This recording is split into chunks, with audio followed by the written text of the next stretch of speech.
하고 싶어서 왔습니다. 저희 아버님은 워낙에 존재감이 뚜렷하셔서 동네에서도 유명하세요. 게다가 저는 시부모님과 함께 살고 있어요. 28살에 30살 남자에게 속아서 결혼을 덜컥 해버리고는 신혼집을 구하다가 결국 함께 살기로 했어요. 처음에 딱 3년만 지낼 생각으로 왔습니다. 그러다가 결혼 후 3년째 되던 해에 시아버님의 우는 모습을 보고서는 조금 더 지내게 되었고요. 사정이 있었어요. 일단 저는 아이가 둘 있습니다. 첫애는 사내아이고 이제 초등학교 3학년이 되었어요. 제 말은 죽어라 듣지 않습니다. 거의 풀어놓고 키우고 있고요. 둘째 아이는 딸아이예요. 이제 6살 되었고 정말 큰 애처럼 키우지 않으려고 교육 방법도 바꿔봤지만 결론은 유전자 문제 같았어요. 마음 비우고 삽니다. 자기 엄마 말은 죽어라 듣지 않는데 신기하게도 할아버지 말이면 잘 듣습니다. 특히 첫 아이는 지금까지도 자기 할아버지만 찾거든요. 저희 시아버님은 예전에 조선소에서 용접하는 일을 하셨다고 해요. 그래서 뉴스에 배만 나오면 항상 예전 이야기들을 자주 하십니다. 그래서 그런지 모든 일에 열정적이시고 마치 불꽃 같은 남자 같으세요. 동네마다 가벼운 옷차림에 이곳저곳 참견하시는 분 계시잖아요. 저의 아버님이 딱 그러십니다. 늘 입는 옷도 비슷하세요. 흰색 난닝구에 하늘색 나는 바지를 입고 다니시거든요. 예전에 지방에서 사실 때는 근처에 사람이 적어서 덜 하셨는데 아파트로 이사오게 되시면서 주변에 사람도 늘고 참견할 일도 늘어서 그런지 결혼 초반에는 아버님 얼굴을 뵐 일이 드물었습니다. 엄청 바쁘셨거든요. 아파트 엘리베이터 점검할 때도 가셨고요. 외벽에 칠을 새로 한다고 할 때는 집에서 창문 열고 소리를 지르시면서 꼼꼼히 칠해야 한다고 하시더라고요. 그때마다 저희 시어머님은 기운이 뻗쳐서 그런다고 허공에 삽질하는 것도 아니고 참 쓸데없는 곳에다 힘을 쓴다고 절레절레 하셨어요. 저도 아버님의 기준이 있어서 절대 집안 살림에는 참견하지 않으셨어요. 만약에 조금이라도 잔소리를 하면 그날부터 시어머님은 밥을 차리지 않으셨거든요. 밥 잘 먹고 기운 뻗쳐서 저런다고 굶겨야 한다면서 밥을 엄청 부실하게 차려주신다네요. 몇 번 그렇게 맨밥만 드신 뒤로는 절대 집안일은 신경 안 쓰십니다. 저는 그 당시 직장 생활을 하고 있던 상황이라서 주말 말고는 함께 식사할 시간이 없었고 집에서는 잠만 자던 시기라 그런 일을 듣기만 했었어요. 문제는 제가 아이를 낳고 나서부터였습니다. 원래는 아이가 나오면 분가를 하려고 준비 중이어서 출산 후에 시댁에 잠시 머물다가 나가려고 했습니다. 그런데 집값 문제도 있고 아이도 많이 어려워서 조금씩 미루다가 집안이 뒤집히는 일이 생기게 되었어요. 그날 이후로 저는 분가 생각을 완전히 접었습니다. 24개월 되었을 때라 첫 아이다 보니 36개월까지는 무조건 제가 끼고 키우려고 했거든요. 직장도 관두고 아이만 봤는데도 어쩔 수 없었습니다. 오후 1시부터는 아이가 늘 낮잠을 자던 시간이라 잠깐 마트에 다녀오려고 했거든요. 그런데 집에는 아버님만 계셨던 상황이라 사실 많이 망설였었어요. 저희 아버님이 워낙 열정적이시잖아요. 그래서 주변 친구들이 나중에 아이 낳으면 손주 사랑이 엄청나서 저보고 힘들 거라고 사랑이 참견이 된다고 하던데 근데 신기하게도 전혀 그러지 않으시더라고요. 사내 아이는 손 많이 타면 약하게 큰다고 하시면서 자주 안아주지도 않으시고 조금 거리를 두셨어요. 그래도 일단 아이가 깨기 전에 후딱 다녀오자는 생각으로 아버님께 말씀드리고 마트에 갔는데 갑자기 전화가 와서 받아보니 아버님이셨습니다. 빨리 집으로 들어오라고 소리를 치셔서 무슨 일인가 싶었는데 근처에 아이 울음소리가 들리더라고요. 속으로 앞불싸하고 밀던 카트도 내팽개쳐놓고 집으로 달려갔어요. 도착해보니 아이는 정신없이 울고 있고 아버님은 앉지도 못하고 어찌할 바를 모르고 계셨고요. 이마가 다친 것 같았습니다. 그 당시 저희 집 소파가 쿠션만 있는 게 아니라 소파 트리나무 조각으로 된 거였어요. 거기에 찍었다고 하더라고요. 이마에 상처가 난 것 같았습니다. 근데 피도 나고 자꾸 붓고 무엇보다도 아이가 계속 심하게 울어서 걱정이 많이 되더라고요. 그래서 아버님과 함께 아이를 데리고 응급실에 갔습니다. 저도 그때 엄청 놀랐습니다. 첫 아이고 저렇게 우는데 어떤 엄마가 가만히 있겠나요? 근데 침착할 수밖에 없었습니다. 그게 저희 아버님 때문이었어요. 넋이 나간 표정으로 앉아 계셨는데 어찌나 놀라셨는지 손가락이 떨리는 게 눈에 보일 정도였습니다. 거기서 제가 더 놀라면 아버님이 큰일이 날 것 같았어요. 문제는 시어머님이셨습니다. 어머님은 곧장 병원으로 달려오셨거든요. 병원에 들어오시자마자 손주가 누워있는 걸 보시고는 그냥 바닥에 주저앉으셨고요. 우리 손주 잘생긴 이마가 왜 저렇게 되었냐면서 난리를 치셨습니다. 그 소리에 놀라 아이는 더 울고 그러자 시부모님들도 더 걱정하셨고요. 시아버님은 아이 손을 잡고 계셨는데 계속 손주에게 미안하다고 하셨습니다. 사실 아버님이 미안해하실 문제는 아닌데 저도 잘못이 있으니까요. 그런데도 자꾸 미안하다고 하셨어요. 시어머니는 그런 아버님 옆에서 아이가 나중에 바보 되는 거 아니냐면서 첫 아이인데 이걸 어쩌냐고 계속 걱정하시는 바람에 결국 아버님이 우셨습니다. 그때 아버님이 우는 모습을 처음 봤어요. 어머님은 아버님 옆에서 당신도 머리를 다친 거냐고 다 늙어서 왜 우냐고 소리치셨고요. 계속 아이 옆에 계시면 더 힘드실 것 같아서 밖에 대기실로 모시고 갔습니다. 그러자 아버님은 갑자기 기도를 하시면서 차라리 나를 데려가라고 하시며 우리 손주 아무 문제 없게 해달라고 기도를 하셨고요. 그때 처음으로 저희 시아버님의 손주 사람이 정말 대단하다는 걸 알게 되었어요. 근데 또 어머님이 아버님 옆에서 같이 기도하시면서 그러라고 차라리 이 사람을 데려가라고 아주 대놓고 기도하시더라고요. 물물교환도 아니고 그 와중에도 웃음이 났었네요. 다행히 아이는 아무 문제가 없었습니다. 처음 경험해보는 통증이라 아이가 많이 울 수도 있다고 했고요. 산에 아이 키우다 보면 어디까지는 건 일상이라서 괜찮다고 하더군요. 남편도 도착해서 와 있었고 아이는 점점 진정이 되었는데 저희 아버님은 계속 손을 떨고 계셨습니다. 오시는 내내 그러셨어요. 아버님은 다음날 바로 거실 소파를 다 버리셨습니다. 쿠션만 있는 소파로 바꿔버리셨고요. 집안 구석구석 날카롭거나 모난 곳은 다 스펀지를 붙이셨어요. 그날 이후부터 아버님이 완전히 달라지셨습니다. 정말 손주 사랑이 엄청나신 분이 되셔서는 조금이라도 아이가 이상한 행동을 하면 본인이 걱정하시고요. 제가 그것 때문에 아이에게 지금까지도 공부 잔소리를 못합니다. 공부 때문에 혼을 내면 아이가 아니라 아버님이 옆에서 엄청나게 걱정하시거든요. 게다가 저희 아이는 언어 발달이 좀 느렸어요. 원래 24개월 정도면 말도 따라하고 그런다는데 저희 아이는 36개월이 지나서야 말을 했습니다. 그것 때문에 아버님이 아이 옆에 붙어서 한글 공부도 해주시고 책도 읽어주시고 친엄마도 못하는 것들을 정말 지극정성으로 해주셨습니다. 다만 아이가 처음 말을 하게 되었을 때 저희 어머님에게 할머니가 아니라 할맘 이랬거든요. 아마 할망구 소리를 자주 들어서 그런 것 같았어요. 아버님의 손주 사랑은 동네에서도 유명했습니다. 어딜 나가는 손주와 함께 나가셨고요. 어린이집도 아버님이 직접 데리고 갔다가 마중도 나가셨습니다. 저희 아이가 어린이집에 적응을 잘 못해서 처음에는 엄청 울고 할아버지를 찾았다고 해요. 원래 다 그런 단계를 겪으면서 적응한다고 합니다. 문제는 저희 아버님도 적응을 못하셔서 우는 손주를 외면하고 우는 게 너무 힘드셨다고 해요. 과감하게 등을 돌리고 와야 한다고 말씀을 드려도 손주가 울면 같이 눈시울이 붉어지셨습니다. 그러다 나중에는 접이식 의자를 들고 다니시면서 손주를 보내놓고 어린이집 앞에 앉아 계셨어요.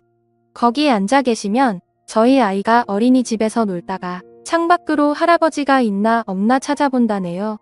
그때 아버님이 앉아 계신 걸 보면 활짝 웃는데요. 그때 손주가 웃는 걸 한번 보신다고 거기 그렇게 몇 시간을 앉아 계시다가 우셨습니다. 그런 아버님 모습에 분가하는 건 상상도 하지 않게 되었고요. 그래서 저희 아이 어릴 때 찍은 사진들을 보면 늘 옆에는 아버님이 계십니다. 그리고 시선은 항상 저희 아이만 보고 계셨고요. 볼 때마다 울컥해요. 저희 아이도 유난히 할아버지를 잘 따랐습니다.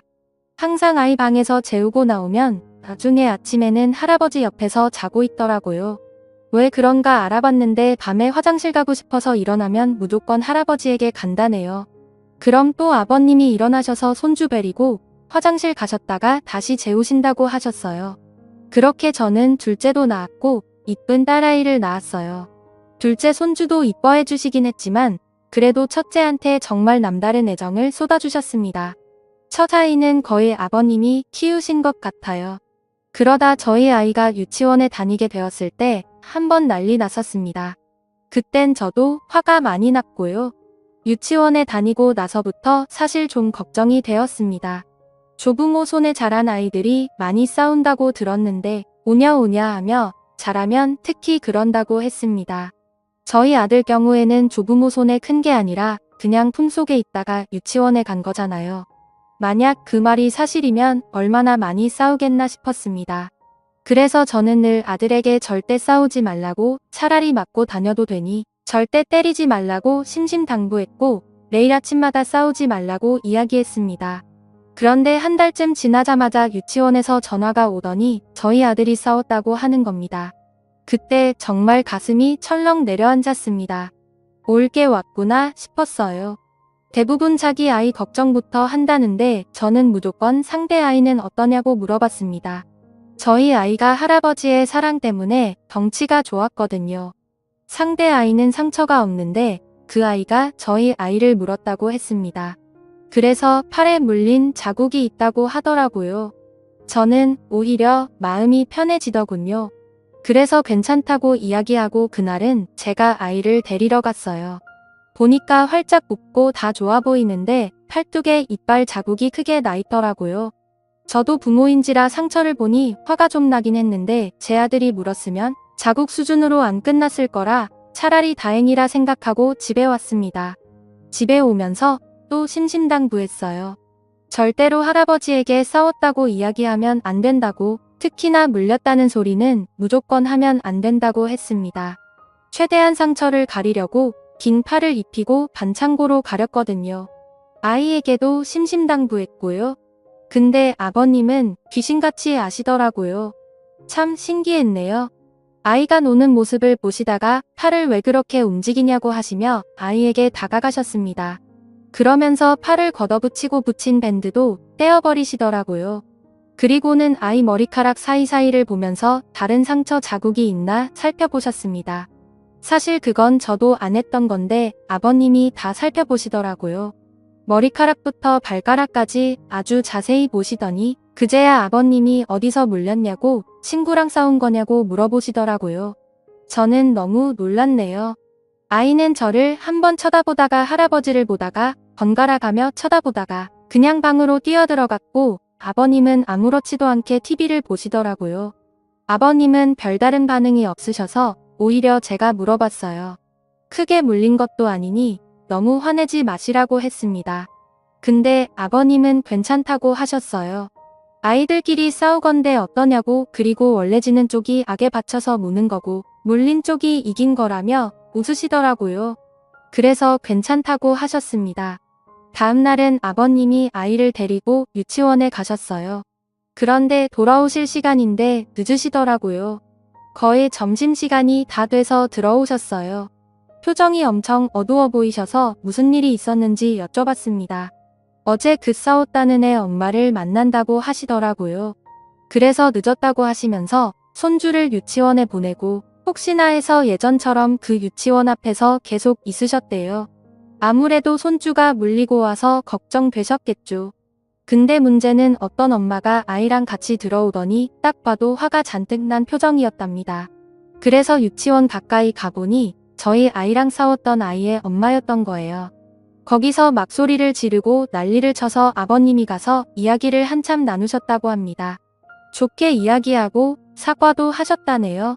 그래서 사과는 왜 하셨냐고 우리가 사과받아야 정상 아니냐고 여쭤봤는데 약간 미친 여자 같아서 그냥 사과하고 끝났다고 하시더라고요. 서로 자식 교육 잘하기로 했다면서 그렇게 말씀하시고는 방으로 들어가 버리셨습니다. 저는 뭔가 계속 찜찜했어요. 그래서 그날 아이 데리러 제가 갔습니다. 유치원에 가서 제가 그랬어요. 아까 아침에 저희 아버님과 무슨 이야기를 했냐고 물어봤어요. 상대방 엄마가 화가 많이 났다고만 이야기하더라고요. 아니 물린 쪽은 우리 아이인데 어처구니가 없잖아요. 그래서 아니 할 말 있으면 내들 다 있는 유치원에서 그러지 말고 나한테 직접 전화하라고 내가 엄마니까 연락하라고 했어요. 그러면서 제 전화번호를 알려주라고 하고 왔습니다. 그리고 그날 저녁에 정말 제 핸드폰으로 전화가 오더라고요. 근데 웬 남자 목소리가 나더라고요. 저보고는 그 아이 할아버지라고 하시면서 저에게 대뜸 자식 교육 똑바로 하라고 소리를 치는데 어이가 없었습니다. 그래서 일단 참고 듣다가 애 엄마를 바꿔달라고 했어요. 그 여자가 받자마자 누군 아빠 없냐고 하더니 저에게 막사 붙이더군요. 그래서 혹시 시아버님이 무슨 말 실수를 하셨나 싶어서 그날 아버님이 무슨 이야기를 했냐고 물었어요. 근데 사과만 하셨다네요. 나이 많은 사람이 사과하면 그냥 곱게 넘길 줄 알았냐고 그러더라고요. 그때 뚜껑이 열리더라고요. 물린 건 우리 아이인데 딱 봐도 아버님이 잘 넘기려고 사과하신 건데 그때 내가 있었으면 어림도 없었다고 했습니다. 한번 상처난 곳 사진 찍고 일 키워볼까요? 라고 소리를 질렀습니다. 그러자 다시 남자 목소리가 나더니 저보고 말 가려서 하라고 또 막 소리를 치는 겁니다. 자꾸 저에게 나이가 어쩌고 하면서 뭐라고 훈계를 하길래 누군 아버지 없습니까? 우리 아버님은 조선소에서 용접하던 상남자인데 바로 바꿔드렸죠. 근데 그때 제가 참았어야 했어요. 일이 걷잡을 수 없게 커졌거든요. 아버님은 전화를 받자마자 거의 전화기를 씹어드실 정도로 소리를 지르셨어요. 그러다가 대뜸 그럽시다. 만나서 이야기하자고 하더니 전화를 끊으시더라고요. 속으로 와 진짜 큰일이 났구나 싶었네요. 그러면서 나가려고 준비하시는데 대부분 밖에 나갈 때 외투를 입잖아요. 근데 저희 아버님은 정반대십니다. 위에 티셔츠를 벗으시더니 난닝구만 입고 나가시더라고요. 참고로 4월이었어요. 가서 확 물어버린다고 하시면서 나가시더라고요. 저도 너무 걱정돼서 무작정 그냥 따라 나갔어요. 유치원 건물 앞에서 만나기로 하신 것 같더라고요. 그쪽도 애 엄마랑 할아버지랑 둘이 나왔더라고요. 만나자마자 그쪽 할아버님이 저에게 자식을 어떻게 키웠냐고 소리를 쳤고 아버님이 그때 폭발하셨고요. 우리 손주가 뭘 어떻게 컸는데 그러냐고 사실 저희 첫째는 아버님 이거에 키우다시피 하셨잖아요. 엄청 화가 날 만도 하셨죠.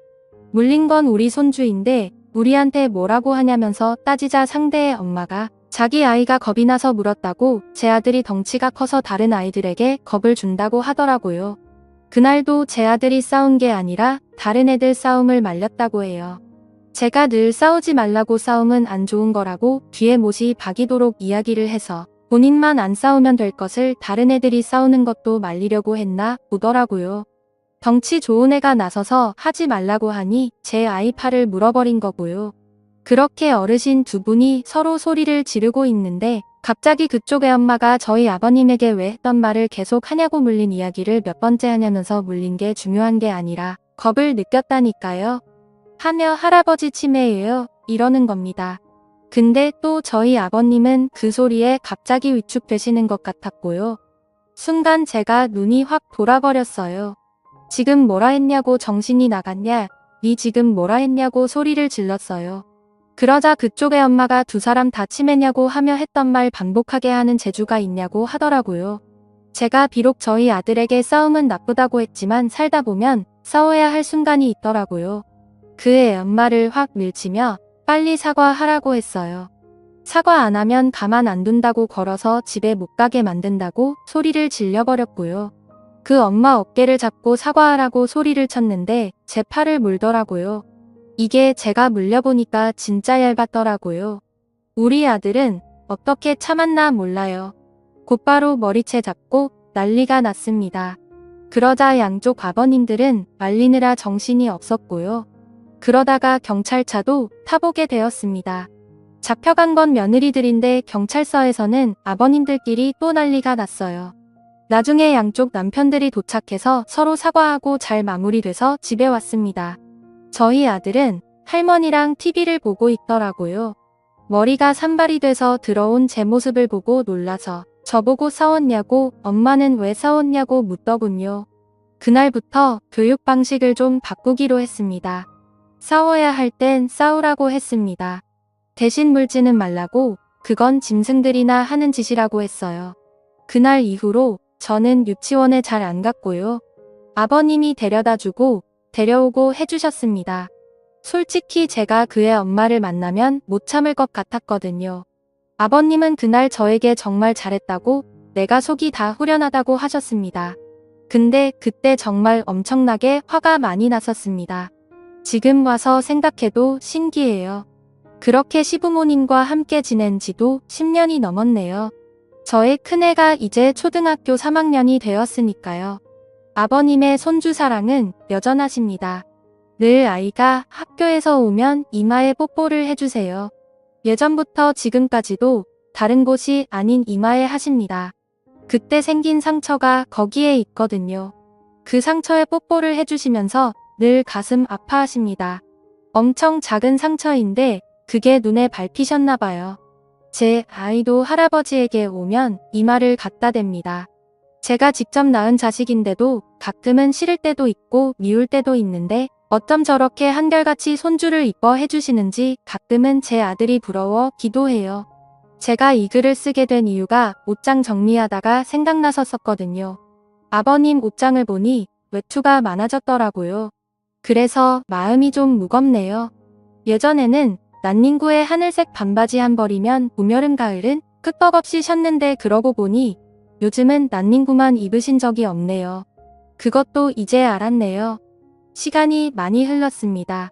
저도 시아버님 덕분에 경찰서도 가보게 되고 그 이후로는 절대 그런 일은 없었지만 참 많은 일이 있던 것 같습니다.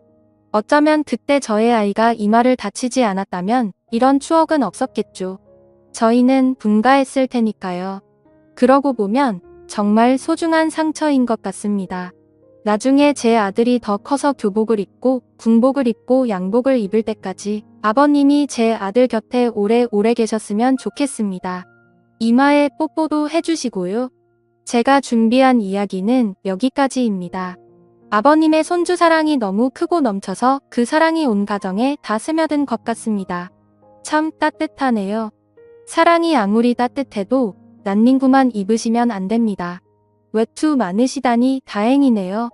오래오래 손주 곁에서 건강하게 더 행복하게 지내셨으면 좋겠습니다. 감사합니다.